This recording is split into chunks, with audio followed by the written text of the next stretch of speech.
সভাপতি। বিকেল হতেই বজ্রপাতের সঙ্গে ঝড় বৃষ্টি 6 জেলায়, এক নজরে বাংলার আবহাওয়ার পূর্বাভাস। প্রতিদিন সঠিক খবর শুনতে বর্ধমান নিউজ টিভি চ্যানেলটিকে সাবস্ক্রাইব করুন। আসছি বিস্তারিত খবরে। বাংলায় বিজেপি তাদের কাঙ্ক্ষিত ফল পায়নি। 30টি আসনের টার্গেট দিয়ে শেষ পর্যন্ত 12টি আসনে জয়লাভ করেছে ভারতীয় জনতা পার্টি। এবার কি সেখানেও থাবা বসাতে চলেছেন তৃণমূলের ভাইপো?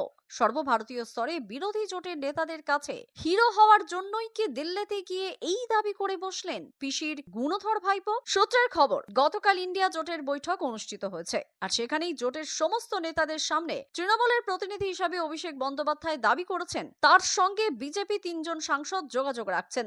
স্বাভাবিকভাবেই জল্পনা তৈরি হয়েছে, তাহলে কি আবার একটা বড় মাপের দলবদল দেখবে? অনেকে বলছেন বাংলায় বর্তমান বিজেপি নেতৃত্বকে এখনই নিজেদের সাংসদ ধরে রাখার দিকে সতর্ক দৃষ্টি দিতে হবে, কারণ তা না হলে বড় খেলা হয়ে যেতে পারে। যে দাবি অভিষেক বন্দ্যোপাধ্যায় ইন্ডিয়া